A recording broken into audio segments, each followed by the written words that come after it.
السلام علیکم ورحمۃ اللہ وبرکاتہ۔ سنڈے کمنٹ باکس کے ایک نئے ایپیسوڈ کے ساتھ میں اے ایم قاسمی آپ لوگوں کی خدمت میں حاضر ہوں۔ مجھے امید ہے کہ آپ لوگ خیر و عافیت سے ہوں گے۔ میں اللہ تعالیٰ سے دعا کرتا ہوں کہ اللہ تعالیٰ آپ لوگوں کو اپنے حفظ و امان میں رکھے۔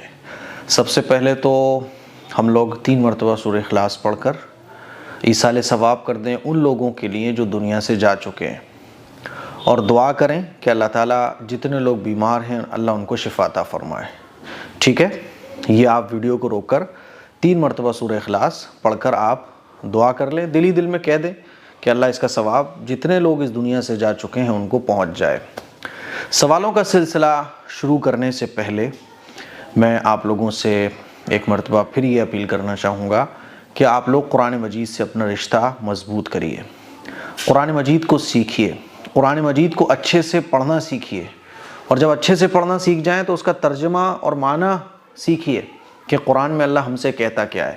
تو میں نے آپ لوگوں کو بتایا تھا کہ الحمدللہ کئی لڑکیاں، کئی خواتین، لڑکیاں بھی خواتین بھی، اور 40-45 سال سے لے کے 60 سال 70 سال کی عمر رسیدہ خواتین الحمدللہ قرآن مجید پڑھنا سیکھ رہی ہیں، اور بہت ساری سیکھ چکی ہیں۔ مرد حضرات کی تعداد آٹے میں نمک کے برابر ہے۔ آپ لوگ گھر بیٹھے قرآن مجید بڑے آسانی سے پڑھنا سیکھ سکتے ہیں۔ اس کے لیے جو ہماری A M Qasmi Islamic online institute ہے، اس کی جو کلاسز ہیں الحمدللہ بہت اچھے سے چل رہی ہیں۔ تو خواتین سے میں درخواست کرنا چاہوں گا کہ آپ لوگ آن لائن قرآن مجید پڑھنا سیکھیے تاکہ آپ اپنے بچوں کو پڑھا سکیں۔ میں دیکھتا ہوں آج لوگوں کا بڑا مسئلہ یہ ہوتا ہے کہ بچے 2 سال سے مکتب جا رہے ہیں، 3 سال سے مکتب جا رہے ہیں، لیکن بچے کا قرآن مکمل نہیں ہو پا رہا ہے، وہ ٹھیک سے ابھی تک پڑھنا نہیں جانتا ہے۔ اس کی وجہ کیا ہوتی ہے؟ اس کی وجہ یہی ہوتی ہے کہ پڑھانے والے ٹھیک نہیں ہوتے، اور ہم یہ پتہ ہی نہیں کر پاتے ہیں کہ ہمارے بچے ٹھیک پڑھ بھی رہے ہیں کہ نہیں پڑھ رہے ہیں۔ تو ماں کا اور ماں باپ کا قرآن مجید کا پڑھنا سیکھنا آنا بہت ضروری ہے۔ آپ آن لائن گھر بیٹھے اپنے ٹائم کے حساب سے، ہفتے میں آپ کے پاس 2 دن ہے تو 2 دن کلاس لے لیجئے، 3 دن ہے تو 3 دن کلاس لے لیجئے، لیکن قرآن مجید پڑھنا ضرور سیکھیے۔ دیکھیے یہ فتنے فساد کا ٹائم چل رہا ہے نا، اور قرآن ہی ایک واحد ایسا راستہ ہے جو آپ کو فتنوں سے بچا سکتا ہے۔ آج آپ دیکھیے کب آدمی، وہ حدیث میں ہم نے سنا تھا نا کہ آدمی صبح کو ایمان والا ہوگا، شام کو کافر ہو جائے گا۔ کچھ پتہ نہیں ہے کہ صبح ہم کیا ہیں، شام میں آج لوگ کیا ہو رہے ہیں، مرتد ہو جاتے ہیں لوگ، صبح کچھ اور ہوتے ہیں، شام کو کچھ اور ہوتے ہیں۔ تو قرآن ہی ایک ایسا راستہ ہے جو ہمیں ان فتنوں کے دور سے بچا سکتا ہے، ان فتنوں سے بچا سکتا ہے۔ ایمان کی حفاظت چاہتے ہو، قرآن مجید کو مضبوطی سے تھام لو۔ جنت چاہتے ہو، قرآن کو مضبوطی سے تھام لو۔ سیدھا راستہ چاہتے ہو، قرآن مجید کو مضبوطی سے تھام لو۔ اسی لیے میں آپ لوگوں سے بار بار یہ درخواست کرتا ہوں کہ قرآن مجید پڑھنا سیکھیے سیکھیے سیکھیے، اور اس کے لیے آپ گھر بیٹھے آن لائن کلاسز جوائن کر سکتے ہیں 7417810799۔ میں آپ کو بالکل نہیں کہہ رہا ہوں کہ آپ میری ہی کلاس کو جوائن کیجئے، لیکن قرآن مجید کو پڑھنا سیکھیے۔ ٹھیک ہے، ہمارے پاس الحمدللہ گرلز کے لیے فیمیل ٹیچر ہے، اور 1000 روپے آپ کی فیس رہے گی۔ آپ لوگ قرآن مجید کے لیے قربانی دیجئے، ٹائم نکالیے، ہفتے میں مہینے میں 2-3 کلاسز ہی اٹینڈ کر لیجئے۔ ایک لفظ بھی اگر آپ سیکھو گے نا تو ایک لفظ پر جو ہے نا اللہ تعالیٰ بے شمار نیکی آپ کو عطا فرمائے گا۔ اور مرتے دم تک ہمیں قرآن مجید کو سیکھنا ہے، عمل کرنا ہے۔ قرآن مجید پڑھنا سیکھ جاؤ تو ترجمہ سیکھنا ہے، ترجمہ سیکھ جاؤ تو جتنا سیکھتے رہو اس پر عمل کرنا شروع کرنا ہے۔ یہ بہت اہم چیز ہے آج کل کے ٹائم میں آپ کو کیسے سمجھاؤں۔ ٹھیک ہے، تو آپ لوگ آن لائن کلاسز کو ضرور جوائن کیجئے۔ چلیے سوالوں کا سلسلہ شروع کرتے ہیں، اور پہلا سوال جو پوچھا ہے وہ ساحل انصاری نے پوچھا ہے۔ مفتی صاحب اللہ آپ کو سلامت رکھے۔ حضرت میرے کچھ سوال ہیں عقیقے کو لے کے۔ مجھے اپنے بیٹے کا نام سے عقیقہ کرانا ہے، تو لوگ کہتے ہیں کہ عقیقے کا گوشت امی ابو نہیں کھا سکتے، اور ایک بچے پہ 2 بکرے جائز ہیں، یا پھر اگر پڈا کریں تو کیا اپنے تینوں بچوں کا کر سکتے ہیں؟ پلیز جواب دیں، صحیح مسئلہ بتائیں۔ عقیقے سے متعلق 2 سوال آپ کے ہیں۔ تو پہلا مسئلہ تو یہ سمجھ لیں آپ کہ عقیقے کے جانور کا جو گوشت ہوتا ہے وہ کوئی بھی کھا سکتا ہے۔ آپ غریبوں کو کھلائیے، اپنے ریلیٹیوز کو کھلائیے، خود بھی کھا سکتے ہیں، تو وہ آپ کے لیے بھی جائز ہے، غریبوں کے لیے بھی جائز ہے، وہ آپ کا ہی گوشت ہے۔ ٹھیک ہے، بس عقیقے کی نیت سے وہ آپ نے چونکہ بنایا ہے، اور عقیقے میں آپ سادہ گوشت بھی بھجوا سکتے ہیں۔ مثال کے طور پہ عقیقے کے جانور کا گوشت ہے، اب وہ آپ بغیر پکا ہوا کچا گوشت بھی اپنے ریلیٹیوز کو بھجوا سکتے ہیں، اور پکا کے آپ دعوت بھی کر سکتے ہیں، خود بھی کھائیے، دوسروں کو بھی کھلائیے۔ اس میں کوئی پرابلم کی بات نہیں ہے، ٹھیک ہے۔ اب عقیقے کے جانور کے سلسلے میں سمجھ لیجئے، اگر آپ بکرا کر رہے ہیں تو 2 بکرے، ٹھیک ہے۔ عقیقے جانور میں چھوٹے جانور 2 ہونا چاہیے، یہ سنت ہے، اور بڑا جانور اگر ہے تو 2 حصے، ایک لڑکے کی طرف سے 2 حصے اور لڑکی کی طرف سے 1 حصہ ہوتا ہے، یہ سنت ہے۔ مان لیجئے آپ کے پاس اتنا اماؤنٹ نہیں ہے کہ آپ 2 بکرے کر سکیں تو آپ 2 حصے لے لیجئے، کسی کے پاس اتنا بھی نہیں ہے تو بھائی 1 کر لو، ٹھیک ہے۔ کسی کے پاس کچھ بھی نہیں ہے تو اس کے لیے تو پھر سنت ہے ہی نہیں، یہ سنت ان کے لیے ہے جو صاحب حیثیت ہیں۔ تو اگر آپ صاحب حیثیت ہیں، آپ 2 بکرے یا 2 حصے لے سکتے ہیں تو بہت اچھی بات ہے، ورنہ پھر آپ 1 لے لیجئے۔ آپ کے پاس اگر گنجائش نہیں ہے تو آپ کے اوپر یہ سنت ہے ہی نہیں، پھر یہ سنت ان کے لیے ہے جو صاحب حیثیت ہوتے ہیں۔ تو آپ مان لیجئے پڈا کر رہے ہیں تو 7 حصے ہو گئے اس میں، تو 7 حصے تو آپ کے 2 بچے ہیں تو 3 ہو گئے، 1 ایکسٹرا کر لیجئے، کوئی حرج کی بات نہیں ہے، آپ بالکل کر سکتے ہیں، اور خود بھی کھا سکتے ہیں، جس کو چاہیں ان کو کھلا سکتے ہیں، آپ والدین بھی کھا سکتے ہیں، ہر ایک کھا سکتا ہے، سمجھ رہے ہو؟ یہ کوئی صدقہ وغیرہ نہیں ہوتا کہ صاحب خود نہیں کھا سکتے، ایسا نہیں ہے، بلکہ آپ خود بھی کھا سکتے ہیں، ٹھیک ہے۔ تو مجھے امید ہے یہ مسئلہ آپ کو اچھے طریقے سے سمجھ آ گیا ہوگا۔ ثنا نوید پوچھتی ہیں، مفتی صاحب جزاک اللہ خیرہ، آپ نے میرے پچھلے سوال کا جواب دیا۔ بھائی صاحب ان کے 2 سوالوں کے جوابات دیے جا چکے ہیں، مقدر کی بات ہے، کیونکہ میں نے آپ کو پہلے بھی بتایا تھا کہ سوال پڑھنے کے بعد وہ پک کیا جاتا ہے، نہ سوال لینے والا نام پڑھتا ہے، وہ سوال پڑھتا ہے، اور سوال میں بھی وہ یہ دیکھتا ہے کہ کتنے اچھے طریقے سے پوچھا گیا ہے، کریکٹ سوال ہے کہ نہیں ہے، ٹھیک ہے۔ تو ان کا سوال ہے، کیا IVF کروانا جائز ہے؟ میری شادی کو 14 سال ہو گئے ہیں، رپورٹ ساری نارمل آتی ہیں میری اور ہسبینڈ کی، تو ہمیں ڈاکٹر نے IVF کروانے کو بولا ہے، پلیز جواب ضرور دیں۔ دیکھیے میں تو یہی آپ کو ریکمینڈ کروں گا کہ اولاد جب سب کچھ نارمل ہے، سب کچھ اوکے ہے، تو اولاد دینے والی ذات اللہ کی ہے۔ میں تو یہی کہوں گا کہ اللہ پر توکل کیجئے، ہے نا، تھوڑا سا اور ویٹ کر لیجئے، 1000 مرتبہ روزانہ درود شریف پڑھ کر اللہ سے رو رو کے دعائیں کیجئے۔ اب IVF آپ کو کروانا ہے، IVF بھی ایک ذریعہ ہے اولاد کے حصول کا۔ پرابلم یہ ہے کہ IVF کے جتنے بھی طریقے ہیں، ایک تو وہ شریعت کے مطابق نہیں ہیں، ہے نا، شریعت کے مطابق اگر آپ IVF کرواؤ گے بھی تو کرنے والے اس کی رعایت نہیں کریں گے، تو آپ ایک تو اچھے ڈاکٹرز کو آپ تلاش کیجئے۔ IVF کی کچھ کنڈیشنز ہیں جو میں آپ کے سامنے رکھ رہا ہوں، اچھے طریقے سے سمجھ لیجئے گا۔ دیکھیے IVF میں میاں بیوی کا ہی سب کچھ ہونا چاہیے، اسپم وہ بھی آپ کے شوہر کے ہونا چاہیے، اور جو خواتین کی جو چیزیں یوز کی جاتی ہیں وہ بیوی کی ہونا چاہیے، کل ملا کے یہ دونوں چیزیں میاں بیوی کی ہونا چاہیے۔ کبھی کبھی کیا ہوتا ہے کہ مرد کے اسپم اتنے مضبوط اور طاقتور نہیں ہوتے، ایبل ہی نہیں ہوتے، تو پھر کیا ہوتا ہے کہ دوسرے آدمی کے اسپم اس میں مکس کر دیے جاتے ہیں جو کہ ناجائز ہے، یا کیا ہوتا ہے کہ ان دونوں کا جو ملان، یعنی عورت اور مرد کے جو چیزوں کا ملان ہوتا ہے تو اس میں کسی تیسری عورت کو بھی انوالو کر لیا جاتا ہے، یہ بھی غلط ہے۔ تو پہلی جو بنیادی شرط ہے وہ یہ ہے کہ ڈاکٹر جو علاج کر رہا ہو وہ بہت ایماندار ہونا چاہیے۔ آپ ایک دیندار، حالانکہ دیندار ڈاکٹر کو تلاش کرنا بڑا مشکل ہے، لیکن ایماندار ڈاکٹر کم از کم ہونا چاہیے کہ آپ اس کو جب بولیں کہ بھئی دونوں چیزیں ہمارے ہی میاں بیوی کی ہونا چاہیے، وہ ڈاکٹر کہہ رہا ہے ٹھیک ہے، اوکے، کوئی پرابلم نہیں ہے۔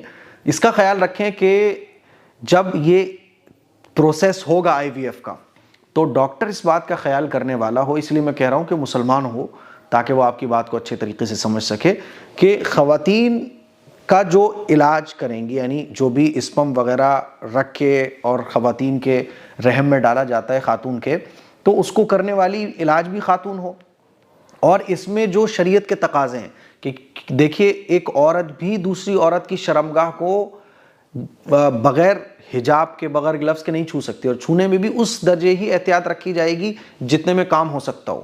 تو یہ تمام رعایتیں ہیں جس پر اگر ڈاکٹر لحاظ کر رہا ہے تو آپ IVF پر جائیے، اور جا سکتی ہیں آپ IVF پر، کوئی مسئلہ نہیں ہے۔ ان چیزوں کا آپ کو خیال کرنا پڑے گا۔ پہلی بنیادی چیز کہ دونوں چیزیں شوہر بیوی کے ہونا چاہیے، تیسرا اس میں انوالو نہ ہو، تیسرے کی کوئی چیز انوالو نہ ہو، چاہے وہ خاتون کی ہو چاہے وہ مرد کی ہو، میاں بیوی کا ہی سب کچھ ہونا چاہیے۔ دوسرا، اب یہ پروسیس جب آگے بڑھے گا تو ڈاکٹر جیسے کہ شرم و حیا کے جو تقاضے ہوتے ہیں اس پر پورے طریقے سے عمل کرے، ٹھیک ہے، تو IVF کی طرف آپ جا سکتی ہیں، ہے نا۔ لیکن ہوتا کیا ہے کہ اس میں گڑبڑیاں بہت ہوتی ہیں، اس لیے بار بار کہہ رہا ہوں کہ ایک اچھے ڈاکٹر، ایماندار ڈاکٹر کے بڑی ضرورت پڑے گی. تو یہ تمام کنڈیشنز آپ ڈاکٹر کے سامنے رکھیے، تھوڑے سے پیسے زیادہ دیجئے لیکن کام آپ کا ایکوریٹ ہونا چاہیے. ٹھیک ہے، یہ آپ کے سوال کا جواب میں نے دے دیا ہے. یہ ڈیٹیل میں نے سمجھا دیا آئی وی ایف کے بارے میں پورا. کم ٹو سکسیس ایک سوال ہے، پلیز پورا پڑھیں، اسکپ مت کرنا. چلو صاحب نہیں کر رہے اسکپ. میں ایک انسٹیٹیوٹ میں پڑھ رہی ہوں، میڈیکل کورس کر رہی ہوں. جیسا ہے کورس کمپلیٹ ہوگا انسٹیٹیوٹ والے جاب لگوا کر دیں گے. لیکن وہ لوگ جب انٹرویو کے لیے لے کے جاتے ہیں تو بنا حجاب کے لے کر جاتے ہیں جوڑے میں، اور شرٹ پینٹ میں جیسے آدمیوں کی ہوتی ہے، تو بنا حجاب کے اور پینٹ شرٹ میں انٹرویو دینا کیا میرے لیے جائز ہوگا؟ دیکھو، آپ جب کورس کرو، میں خواتین سے کہنا چاہتا ہوں، آپ جو بھی کورس کر رہی ہوں تو آپ سب سے پہلے یہ دیکھو کہ اس کورس کے کمپلیٹ ہونے کے بعد آپ کی جو جاب لگے گی اور اس جاب کے لیے آپ کو کیا پہننا پڑے گا، کیا اس کی کنڈیشنز ہوں گی. مثال کے طور پہ اس طرح کی کوئی جاب ہے، آپ کو پتہ ہے کہ پینٹ شرٹ پہننا پڑے گی، آپ کو پتہ ہے کہ حجاب ہٹانا پڑے گا، تو ضرورت نہیں ہے، ایسی جاب کو چھوڑ دو. آپ ٹیچرز بنو، کیا مسئلہ ہے؟ اچھے ٹیچر بنو، ہے نا. میڈیکل لائن سے آپ کورس کرو، بہت ساری ایسی جابس ہیں جس میں آپ کو پورا ادھیکار ہوتا ہے کہ آپ جو چاہیں وہ پہن سکتی ہیں، جو چاہیں آپ وہ اوڑھ سکتی ہیں. تو اس کا خیال رکھنے کی ضرورت ہے. حجاب آپ کو اتر جائے، حالانکہ دوپٹہ تو ہمارے ہندوستان کی سنسکرتی ہے، ضروری نہیں ہے حجاب ہو. ٹھیک ہے، سر پہ دوپٹہ آپ رکھو، لیکن سر سے آپ کے دوپٹہ بھی ہٹوایا جا رہا ہے، آپ کو پینٹ شرٹ بھی پہنوائی جا رہی ہے. پھر تو ایسی مان لیجیے کوئی جاب ایسی ہے کہ صاحب جس میں پینٹ شرٹ کے علاوہ اور بھی شارٹ ڈریس پہنوائی جاتی ہیں، ہے نا. جیسے ماڈلنگ کی دنیا ہوتی ہے، اس میں تو نہ جانے کیسی کیسی ڈریسز پہن کے سامنے جانا پڑتا ہے. تو اس طرح کی جابس میں ہمیں نہیں جانا چاہیے. یہ دنیا دارالامتحان ہے نا. آپ ہمت رکھیے، دوسرا کوئی جاب تلاش کیجئے. ضرورت کیا ہے ایسی جاب کی طرف جانے کی؟ وہ جابس آپ فائنڈ کیجئے، ان جابس کی طرف آپ جائیے جس میں آپ کو کپڑے پہننے کا پورا ادھیکار ہو. آپ کے ادھیکاری جب چھن جائیں تو کیا فائدہ ایسی جاب کا؟ کل کو مان لیجیے جاب لگ گئی تو وہ جاب والا کہے گا ایسی ڈریس پہن کے آؤ، ٹائٹ ڈریس ہونی چاہیے، اور جیسے کہ آج کل ہوتا ہے. تو اس طرح کی جابس میں آپ بالکل نہ جائیے. آپ کا چلو ٹھیک ہے، آپ حجاب ہٹا کے سر پہ دوپٹہ پہن لو گی، لیکن آپ کو پینٹ شرٹ پہنوائی جا رہی ہے. کل کو ہو سکتا ہے کچھ آپ کو اور کہا جائے، تو یہ کس چیز کی جاب ہے میرے بھائی؟ یہ کیا جاب ہے جس میں پینٹ شرٹ پہنوا کے کہا جا رہا ہے کہ آپ ایسے جاؤ؟ تو پہلے یہ دیکھو یہ جاب ہے کس چیز کی، ہے نا. آپ نے کلیئر نہیں کیا سوال میں کہ یہ جاب کس چیز کی ہے. تو بہرحال آپ ان چیزوں کو سمجھیے. کچھ ہماری یار اپنی آزادی بھی ہوتی ہے، کچھ ہمارا ادھیکار بھی ہوتا ہے. اور انڈین جو ہمارا کانسٹیٹیوشن ہے اس میں بھی ہے کہ بھئی ہر آدمی اپنی مرضی سے جو چاہے وہ پہن سکتا ہے. تو یہ کون سی جاب ہے کہ جس سے آپ کے سر سے دوپٹہ اتروا دیا جاتا ہے، پینٹ شرٹ پہنوائی جاتی ہے؟ میں نہیں سمجھتا کہ ایسی جاب کی طرف آپ کو جانا چاہیے، کیونکہ جو آپ کو پینٹ شرٹ پہنوا رہے ہیں وہ آگے کچھ اور بھی بولیں گے کہ نہیں صاحب ایسی ڈریس پہنو. تو پہلے یہ کنفرم کرو کہ یہ جاب کس چیز کی ہے، اس کے بعد ہی میں کچھ آپ کو سجیسٹ کر پاؤں گا. اور یہ بھی دیکھو آپ کی کیا پینٹ شرٹ پہننا ضروری ہے؟ میں نے تو شاید نہیں سنا کہ انٹرویو میں جاب کے لیے انٹرویو دینے جاتے ہوں تو صاحب ایسی جاب لازمی ہو. تو میں تو سمجھ نہیں پا رہا ہوں کہ آخر آپ کی جاب کیسی ہے اور کون سا انٹرویو آپ دینے جاتی ہیں. اس کی آپ خود تحقیق کیجئے. دا اسٹریٹ پاتھ، سوال نمبر 1، درگاہوں کی زمین اور دیواروں کو چومنا کیسا ہے؟ کہ یہ بدعت میں آئے گا؟ بالکل آئے گا بدعت میں. درگاہوں کی زمین کو کیوں چومو گے آپ، ہے نا. درگاہوں کی زمینوں پر کیا، زمین کو کیوں چومو گے؟ زمین پہ جو ہے نا آپ یہ سب کیوں کرو گے؟ نہیں کرنا چاہیے یہ سب چیزیں. ٹھیک ہے، چومو قرآن کو چومو، آپ جو ہے نا قرآن کو چومو، دینی کتابوں کو چومو، عمل کرو. اصل تو اسلام میں عمل ہے. چومنے چامنے کا اسلام میں کہیں تعلیم نہیں دی گئی، ہے نا. اسلام نے یہ کہا کہ اپنے ماں باپ کے قدموں پیروں کو دابو، ہے نا. اپنے ماں باپ کے ہاتھوں کو محبت سے سر پہ رکھو. پرابلم یہ ہے کہ آدمی ماں باپ کو لات مار رہا ہوتا ہے، ماں باپ کے حق نہیں ادا کر رہا ہوتا ہے. بوڑھے ماں باپ بیچارے سسک رہے ہوتے ہیں گھر میں، چشمہ ان کا ٹوٹ گیا تو ٹوٹا ہوا چشمہ لگا رہے ہوتے ہیں، دیواریں مزار کی چومے گا. تو یہ بڑا عجیب مطلب سیٹ اپ ہو گیا ہے. الٹی ساری دنیا چل رہی ہے. نمازیں چھوڑے گا، مزاروں کی دیواروں کو چومے گا. یعنی مسجد میں 5 وقت اللہ کا بلاوا آتا ہے، اس کو تو انکار کرے گا، مسجد نہیں جائے گا، نمازیں چھوڑے گا، جمعہ پڑھے گا بس، اور دیواریں مزار کی جا کے چومے گا. تو ہے نا پورا الٹا سارا سیٹ اپ، انسانی الٹا ہوا پڑا ہے پورا. تو بھائی یہ چومنے چامنے کا کام اسلام میں بالکل بھی درست نہیں ہے. نمبر 2، مفتی صاحب ہم کسی درگاہ کے سامنے سے گزرتے ہیں تو لوگ کہتے ہیں سلام کر لو، تو ایسے مرے ہوئے شخص کو سلام کرنا کیسا ہے؟ اللہ کے نبی کی حدیث سے پتہ چلتا ہے کہ جب ہم کسی قبرستان کے پاس سے گزریں تو ہمیں قبرستان والوں کو سلام کرنا چاہیے. السلام علیکم یا اہل القبور، السلام علیکم یا اہل القبور، یہ شارٹ سلام ہے. تو چونکہ ہم جب درگاہ کے پاس سے گزرتے ہیں تو وہ بھی تو مردہ ہے نا، تو مردوں کو سلام کرنے کا حکم ہے. السلام علیکم یا اہل القبور، اے قبر والو تم پر سلامتی ہو. تو یہی دعا کرنے کا اللہ نے ہمیں حکم دیا ہے کہ جو تمہارا چلا جائے دنیا سے اپنا، اس کے لیے دعا کرو، مغفرت کی دعا کرو، درجے جنت میں درجوں کی بلندی کے لیے دعا کرو، تو ہمیں ایسے سلام کرنا چاہیے۔ نمبر 3، ہمارے والدہ کا کہنا ہے کہ مرکز میں نکاح ان کا ہوتا ہے جو خوش نصیب ہوتے ہیں، حالانکہ میں نے انہیں بتایا کہ مسجد میں نکاح کرنا سنت ہے اور وہی بہتر ہے، لیکن پھر بھی ان کا بس یہ کہنا ہے کہ مرکز میں زیادہ ثواب ہے، تو آپ بتائیے کیا چیز صحیح ہے؟ مرکز بھی تو مسجد ہی ہوتی ہے نا بھائی، مرکز جہاں ہے تو وہ بھی تو مسجد ہوتی ہے نا، تو وہ بھی مسجد کے حکم میں۔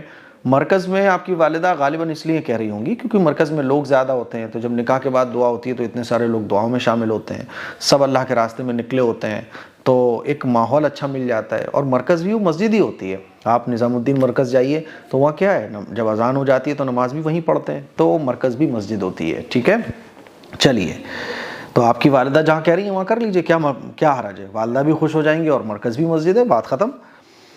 الحمد پوچھتے ہیں مفتی صاحب آپ بہت اچھی ویڈیو بناتے ہیں، آپ سے درخواست ہے میرے بیٹے الحمد اور بیٹی علمہ کے لیے دعا کرنا۔ بھائی سبھی لوگ دعا کریں کہ اللہ تعالیٰ جو یہ چاہتی ہیں اپنی اولاد کے لیے وہ ہو جائے، اور جتنے بھی لوگ اپنی اولاد کے لیے جو چاہتے ہیں اچھی چیزیں، غلط چیزیں نہیں، کوئی اپنی اولاد کے لیے چاہ رہا ہے کہ ایکٹر بن جائے، وہ نہیں بھائی، اچھی چیزیں جو اللہ کو راضی کرنے والی ہوں، وہ وشز جس سے اللہ خوش ہوتا ہو، اللہ تعالیٰ ہمارے تمام بھائیوں کی بہنوں کی ان وشز کو اپنی اولاد کے حق میں قبول فرما لے، ٹھیک ہے۔ شہناز رانا پوچھتی ہیں میں پوچھنا چاہتی ہوں کہ کوئی کہیں سے بھی جائے آپ ساتھ میں عمرہ کرنا جائیں گے کیا؟ ہم رانچی سے ہیں تو کیا آپ عمرہ ساتھ جائیں گے؟ میں اللہ سے دعا کروں گی اللہ ہمیں بھی بلا لے اپنے گھر۔ بالکل آمین۔ ارے بھائی ایسا تھوڑی نہ ہو پائے گا کہ میں جو بھی عمرہ کرنے جائے گا اس کے ساتھ میں جاؤں گا، نہیں، یہ پاسبل نہیں ہے۔ ہاں مہینے میں اگر ہمارا 2 مہینے میں 1 مہینے میں مطلب پورا گروپ ایسا بن جاتا ہے جو میرے ساتھ ہی عمرہ کرنے جانا چاہتے ہیں تو ہاں میں 1 ہفتے کے لیے جا سکتا ہوں، 1 ہفتے کے لیے جا سکتا ہوں۔ ایسے نہیں ہوگا کہ کوئی بھی جا رہا ہے تو میں عمرہ کرنے جاؤں گا تو پھر میں دوسرے کام کیسے کروں گا، تو ایسا نہیں ہے۔ بلکہ اگر گروپ جیسے میں نے 17 نومبر کی ڈیٹ دی تھی کہ 17 نومبر میں جو گروپ جا رہا ہے اس میں میں جا رہا ہوں، تو ایسے ہی وہ گروپ جس میں جا رہا ہوں گا تو میں بتا دوں گا کہ اس گروپ میں خود جا رہا ہوں تو اس گروپ میں جاؤں گا۔ ایسا نہیں ہوگا کہ کوئی بھی جا رہا ہوگا تو میں جاؤں گا، تو بھائی صاحب ایسا تو کمپنی وہ بیچاری ڈوب جائے گی کہ یار یہ مفتی صاحب اچھے ہیں، یہ جس کو بھی جاتا ہے تو ان کے ساتھ ہی عمرہ کرنے جائیں گے، تو ایسا نہیں ہوگا، ٹھیک ہے۔ چلیے، فخر الدین پوچھتے ہیں میرا سوال ہے کہ ہر وقت حضرت بولنا کیسا ہے، مطلب کسی بھی آدمی کو ہر وقت حضرت بولنا کیسا ہے، پلیز میرے سوال کا جواب دیجیے گا۔ فخر الدین تھانہ پٹی سے۔ دیکھو حضرت، ہم جو دیندار آدمی ہو، جیسے سر بولتے ہیں نا، کوئی ایجوکیٹڈ آدمی ہے، پڑھا لکھا آدمی نے بولتے ہیں سر ہے نا، تو ایسے ہی حضرت جو ہے نا، کوئی دیندار آدمی ہے، عالم ہے، حافظ ہے، بزرگ شخصیت ہیں، دین کے کام میں مشغول ہیں، تو ان کو حضرت بول سکتے ہیں، اور ہر وقت حضرت بولنے میں کوئی حرج نہیں۔ جیسے سر بولتے ہیں نا تو سر ایک ریسپیکٹ والا ورڈ ہے، اسی طرح سے حضرت بھی ایک ریسپیکٹ دینے کے لیے بولا جاتا ہے، تو اب دیندار لوگوں کو حضرت بولا جا سکتا ہے۔ اب یہ تھوڑی نا ایک آدمی جو ہے نا وہ نمازیں پڑھتا نہیں ہے، پورے دن ایسے ہی رہتا ہے، ہیرو بن کر آپ بولے حضرت، تو یہ تو بالکل الگ ہو جائے گا نا۔ تو ہمیں حضرت ان لوگوں کو بولنا چاہیے جو دین سے متعلق ہیں، دین کے کام کر رہے ہیں، عالم ہوں، حافظ ہوں، تبلیغ جماعت والے ہوں، جو بھی دین کے راستے میں کام کر رہے ہیں، ٹھیک ہے۔ چلیے، محمد ویہان پوچھتے ہیں میں آپ سے بہت غصہ ہوں۔ ارے بھائی غصہ نہ ہو کہ آپ سب کا سوالوں کا جواب دیتے ہیں لیکن میرے سوال کا جواب نہیں دیتے۔ ہم 5 مہینے سے کامنٹس کر رہے ہیں، آپ میرے سوال کا جواب نہیں دے رہے ہیں۔ دے دیا میرے بھائی، ناراض نہ ہو۔ مفتی صاحب میرے پرائیویٹ پارٹ میں رنگ وارم ہے کافی زیادہ اور وہاں سے پانی بھی نکل رہا ہے، بہت پرابلم ہے، تو اس سچویشن میں نماز کیسے پڑھوں؟ دیکھو آپ اس سچویشن میں نماز کا جب وقت ہو جائے وضو کرو، اور کیونکہ یہ گندے یہ پانی وغیرہ اور بیماری کی وجہ سے جو یہ پانی نکل رہا ہوگا تو لگاتار اگر یہ نکل رہا ہے تو آپ جب نماز کا وقت ہو جائے تو وضو کرو، اور ایک وضو سے آپ ایک وقت کی نماز ادا کر لو، ٹھیک ہے، جب تک یہ پرابلم ہے۔ جب یہ پرابلم ختم ہو جائے اس کے بعد پھر آپ کی پرابلم ہی ختم ہو گئی، پھر تو کوئی مسئلہ ہی نہیں ہے۔ تو جب تک یہ پرابلم آپ کی چل رہی ہے تب تک آپ ایک نماز کے ٹائم میں ایک وضو کریں اور اس سے نماز پڑھ لیں، ٹھیک ہے۔ اور اگر آپ کو ٹائم مل جاتا ہے، مان لیجیے اتنا ٹائم مل جاتا ہے 10-15 منٹ کا ہے نا، اور یہ پانی نکلنا بند ہو جاتا ہے تو 10-15 منٹ کا ٹائم مل جاتا ہے، تو پھر آپ ان 10-15 منٹ میں، جیسے مان لیجیے 15 منٹ کے بعد تھوڑا سا آ گیا، 15 منٹ کے بعد تھوڑا سا آ گیا، تو آپ نماز کے ٹائم میں پھر کپڑے چینج کیجئے، ہے نا، ٹراؤزر وغیرہ چینج کیجئے، وضو کیجئے اور نماز پڑھ لیجئے۔ لیکن 5 منٹ بھی آپ کو نہیں مل پاتے ہیں، وہ پانی لگاتار کنٹینیوسلی آ رہا ہے، تو پھر آپ نماز کا وقت ہو جائے ایک وضو کیجئے اور ایک وضو سے ایک وقت کی نمازیں پڑھ لیجئے۔ یاسمین پوچھتی ہے مفتی صاحب میرے سسٹر کی شادی ہونے والی تھی 1 ویک پہلے ہی رشتہ ٹوٹ گیا۔ وجہ یہ تھی کہ رشتہ کرتے ٹائم لڑکے والے نے کہا ایج 26 ہے، اب ریئلٹی پتہ چلی ان کی ایج 36+ ہے، جبکہ میری سسٹر کی ایج 20 ہے۔ تو ایسا کرنا صحیح تھا کہ نہیں؟ آپ ضرور بتائیے۔ اور یہ بھی ان لوگوں نے رشتہ کرتے ٹائم کتنا جھوٹ بولا۔ دیکھو ساری چیزیں پہلے ہی کلیئر ہونا چاہیے۔ جھوٹ بولا ہے تو یہ غلط بات ہے بھائی، آدمی جب آج ایج میں جھوٹ بول رہا ہے تو کل کچھ اور بھی جھوٹ بولے گا۔ تو یہ تو اب صحیح ہے غلط ہے، یہ تو آپ لوگ زیادہ بہتر جان پاؤ گے کہ ایکچوئل پرابلم کیا تھی۔ اب دیکھو ایج 36 ہے، لیکن ایک آدمی 36 کا لگتا ہی نہیں ہے، فائنینشلی بھی فٹ ہے، فزیکلی بھی فٹ ہے، تو کوئی حرج کی بات نہیں ہے۔ لیکن یہاں جھوٹ کا تعلق ہو جاتا ہے کہ بھئی ایک آدمی اس چیزوں کو چھپا کیوں رہا ہے، تو یہ غلط چیز ہے۔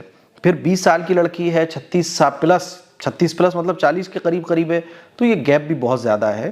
لڑکا اور لڑکی کے درمیان جو شادی کے بیچ شادی ایج کا جو فرق ہونا چاہیے وہ 5-6 سال کا ٹھیک ہے، 5 سال کے اندر رہے تو زیادہ اچھا ہے۔ مان لیجیے لڑکی 20 سال کی تو لڑکا 25 سال کا ہونا چاہیے، 5 سال کا گیپ اوکے رہتا ہے، ٹھیک ہے۔ باقی کوئی اگر جھوٹ نہیں بول رہا ہے ٹھیک ہے، اوکے ہے، سب کچھ پہلے ہی کلیئر ہے، تو رضامندی سے تو پھر کچھ بھی ہو سکتا ہے، کوئی حرج کی بات نہیں ہے۔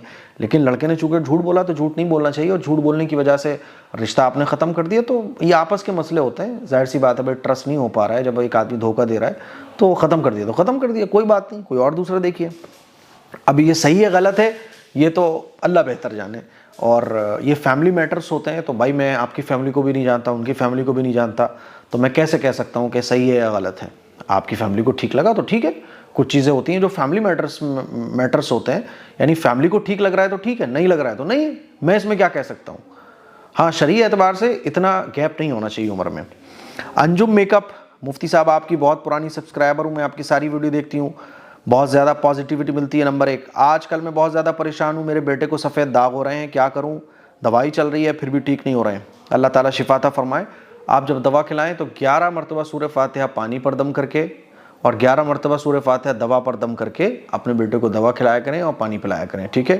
اور یہی آپ 11 مرتبہ سورہ فاتحہ پڑھ کر ہاتھوں پہ دم کر کے اپنے بچے کے جہاں سفید داغ ہیں وہاں پھیر دیا کریں۔ اللہ کی ذات سے امید ہے کہ سورہ فاتحہ کی برکت سے، کیونکہ سورہ فاتحہ کا ایک نام سورہ شفا بھی ہے، انشاءاللہ سبحانہ وتعالی اللہ تعالیٰ ضرور راحت عطا فرمائے گا۔ ایڈٹ ورڈ پوچھتے ہیں، مجھے آپ سے ایک مسئلہ پوچھنا تھا، کیا ڈوریٹوس چپس کھانا حرام ہے؟ ڈوریٹوس چپس کے بارے میں مجھے پتہ نہیں ہے۔ دیکھو ڈوریٹوس چپس کس چیز سے بنے، انگریڈینٹس لکھے ہوتے ہیں چپس کے پیچھے، اگر وہ جائز چیزوں سے بنے، میں سمجھتا ہوں جتنے بھی چپس ہوتے ہیں وہ سب جائز چیزوں سے بنے ہوتے ہیں، تو اس کو کھا سکتے ہیں۔ باقی ڈوریٹوس چپس کے بارے میں اگر یقینی طور پہ، یہ نہیں کہ صاحب ادھر سے ویڈیو اٹھا کے ادھر سے ویڈیو اٹھا کے آپ نے کہیں سے دیکھ لی اور کوئی اس چپس کے بارے میں آپ نے کہہ دیا یہ تو حرام ہے، ایسا نہیں۔ بہت مطلب یقینی طور پہ آپ کو اگر پتہ ہو یا اس کے انگریڈینٹس میں لکھا ہو کہ اس میں یہ چیزیں ملی ہوئی ہیں اور وہ شرعی اعتبار سے حرام ہے تو آپ کھانا چھوڑ دیجئے۔ باقی اس طرح کے چپس وغیرہ کھانا حرام نہیں ہوتے ہیں، ٹھیک ہے؟ چلیے، عبد الغنی پوچھتے ہیں، بھائی جان آپ کی ویڈیو 3 سال سے دیکھتی ہوں، بہت کچھ سیکھا ہے، میں آن لائن قرآن مجید پڑھنا چاہتی ہوں، ایڈمیشن کیسے ہوگا، فیس کتنی ہے، پلیز بتا دیجئے۔ 7417810799 پر آپ کو اپنا نام، اپنے شہر کا نام، اپنی ایج لکھ کر بھیجنی ہے۔ 1000 روپے اس کی فیس رہے گی پر منتھ۔ اب آپ چاہے 2 کلاس لو چاہے 4 کلاس لو، مہینے میں آپ کو 1000 روپے ایٹ لیسٹ فیس دینی پڑے گی۔ اب آپ لوگ بولو گے یار مفتی صاحب بہت مہنگا ہے، تو بھائی دیکھو 1000 روپے آج کل کے ٹائم میں کوئی معنی نہیں رکھتے ہیں، ٹھیک ہے؟ ہم یہ دیکھیں 300 روپے کا تو ہم مہینے کا ریچارج کراتے ہیں، ہے نا؟ اگر ہم اپنا خرچہ دیکھیں تو قرآن مجید کی تعلیم پہ خرچ کرنے میں ہماری آخرت کی کامیابی ہے، اللہ کی راہ میں یہ پیسہ خرچ کرا ہوا مانا جائے گا۔ اور 1000 روپے فیس میں نے اس لیے رکھی ہے کیونکہ مجھے وہ لوگ چاہیے جو ہر چیز سے آگے قرآن کو رکھتے ہوں، یعنی ان کے لیے دنیا کی ہر چیز بعد میں ہے، پہلے قرآن مجید ہے، اور جس کے لیے پہلے قرآن مجید ہوگا اس کے لیے 1000 روپے کچھ نہیں ہے۔ اور یہ ایسے لوگوں کی تلاش مجھے اس لیے ہے کیونکہ ایسے لوگوں کو اگر میں نے کیچ کر لیا تو یہ لوگ پھر سیکھنے کے بعد اپنے اپنے علاقے میں خوب فری سکھائیں گے، کیا مسئلہ ہے؟ لیکن مجھے کوالٹی والے لوگ چاہیے جو ہر قربانی برداشت کرنے کو قرآن مجید کے لیے تیار ہوں۔ اچھا جی، سمرین انصاری پوچھ رہی ہے، جیسے ہمیں کسی کو پیسے ادھار دیے ہوں اور وہ نہیں دے رہا ہو تو ہم کیا کریں، یا پھر کوئی وظیفہ یا دعا بتائیں، پلیز میرے پیسے واپس مل جائیں۔ ایک ہی طریقہ ہے کہ آپ تھانے میں جائیے، اس کے خلاف FIR درج کرائیے، 50,000 روپے آپ کے ہیں، پولیس سے کہیے کہ اس سے پیسے دلواؤ، 10,000 روپے میں تمہیں دوں گی، تب تو مل سکتے ہیں۔ لاتوں کے بھوت باتوں سے نہیں مانتے ہیں، لاتوں کے بھوت باتوں سے نہیں مانتے ہیں، اور ان کے لیے دعا یہی ہے، ان کے لیے وظیفہ یہی ہے کہ آپ تھانے میں جائیے یا کسی ڈون ٹائپ کے آدمی کو پکڑیے کہ بھائی 50,000 روپے میرے نکلواؤ، 10,000 روپے تمہارے، 10,000 میں نہیں مانے تو 20,000 دے دو. تو لاتوں کے بوتے ہیں، باتوں سے نہیں مانیں گے. ان کے لیے ڈنڈا مضبوط کرنا پڑتا ہے، ڈنڈے سے نکلتے ہیں. بغیر ڈنڈے کے آپ بولو دعا سے کام ہی نہیں چل پائے گا، کیونکہ یہ لاتوں کے بوت ہیں. اگر یہ دعاؤں سے ہی سنبھل رہے ہوتے تو پھر پیار سے سنبھل جاتے ہیں. آپ دعا کرنی ہوتی سنبھل جاتے ہیں. اللہ نے کہا لاتوں کے بوتے ہیں، بجاؤ ان پہ جوتا بتاؤ، بجاؤ، لٹھ اٹھاؤ. باقی آپ سے اگر یہ نہیں ہو سکتا تو پھر اللہ سے دعا مانگیے، مل جائے تو بہت اچھی بات ہے، ورنہ پھر آخرت میں اللہ تعالیٰ اجر دے گا اس کے بدلے. ٹھیک ہے، دنیا میں تو پانے کے لیے آپ کو دعاؤں کے ساتھ ساتھ لٹھ بھی اٹھانا پڑے گا. ٹھیک ہے، چلیے. اچھا، فنی طوفان پوچھتے ہیں مفتی صاحب میرا ایک سوال ہے، کیا مری ہوئی مچھلی کھانا حلال ہے حرام ہے؟ میں نے سنا ہے کہ مری ہوئی مچھلی حلال ہے، پر مجھے یقین نہیں ہو رہا ہے. دیکھو، مچھلی جو ہوتی ہے یعنی سمندر کی جو چیزیں ہیں مچھلی کی قسم سے، تو وہ کھانا حلال ہوتی ہیں، وہ حرام ہوتی نہیں، وہ حلال ہی ہوتی ہیں. وہ مری ہوئی ہوں یا آپ خود ان کو پکڑ کے کاٹو، وہ حلال ہی ہوتی ہیں. ٹھیک ہے، جیسے مرغا ہوتا ہے، بکرا ہوتا ہے، ان کو حلال کرنا پڑتا ہے. سمندر کی جو چیزیں ہوتی ہیں ان کو حلال کرنے کی ضرورت ہی نہیں ہوتی ہے. ٹھیک ہے. اسلام پوچھتے ہیں الٹے ہاتھ سے مرغا حلال کرنا کیا صحیح ہے؟ قربانی ہو جائے گی؟ الٹے ہاتھ سے ہو جائے گی، لیکن یہ سنت کے خلاف ہوگا، ہو جائے گی. سلمہ خاتون پوچھتی ہیں آپ کا ہر ویڈیو دیکھتی ہوں، یو پی کے ڈیوریا سے ہوں، آپ کا ویڈیو دیکھتی ہوں، مجھے بہت اچھا لگا ہے، آپ بہت اچھا سمجھاتے ہیں. میری بہن شکریہ، جزاک اللہ، آپ کی اس محبت کا شکریہ. آپ لوگوں کا بہت بہت شکریہ. آج الحمدللہ ایک پروگرام بھی تھا، اور وہ پروگرام تھا ہینڈی کیپڈ لوگ، جتنے بھی وکلانگ لوگ ہوتے ہیں، تو ان کے سمان کے لیے ایک پروگرام رکھا گیا تھا جس میں سارے ہی ہینڈی کیپڈ لوگ آئے ہوئے تھے، وکلانگ لوگ آئے ہوئے تھے. تو ان کی حوصلہ افزائی، ان کے سمان میں ایک پروگرام رکھا ہوا تھا A M Qasmi welfare society کے ذریعے. تو آپ لوگ جو کمبل کے لیے اماؤنٹ بیچتے ہیں سردی کے موسم میں، تو الحمدللہ ایسے لوگوں کو کمبل دیا گیا اور ان کا سمان کیا گیا، ان سے محبت کے ساتھ ان کو ناشتہ پانی اور ان کے ساتھ باتیں کی گئیں، تاکہ اس طرح کے جو لوگ ہوتے ہیں نا وہ اکیلا فیل کرنے لگتے ہیں. تو اس طرح کے لوگوں کے لیے ایک سمان کا پروگرام رکھا گیا تھا، جس میں آپ لوگوں کی طرف سے جو کمبل آپ لوگ دیتے ہو، کمبل کا اماؤنٹ، ان کو کمبل دیا گیا. یہ خوبصورت منظر آپ اسکرین پر بھی دیکھ سکتے ہیں. دعاؤں کی گزارش ہے اس کلپ کو شیئر کریں. آج کے لیے سوالات کافی ہو گئے مجھے لگتا ہے. اگلے سنڈے ایپیسوڈ کے لیے سوال کامنٹ باکس میں جا کے ضرور کیجیے گا. دعاؤں کی گزارش ہے. السلام علیکم ورحمۃ اللہ وبرکاتہ.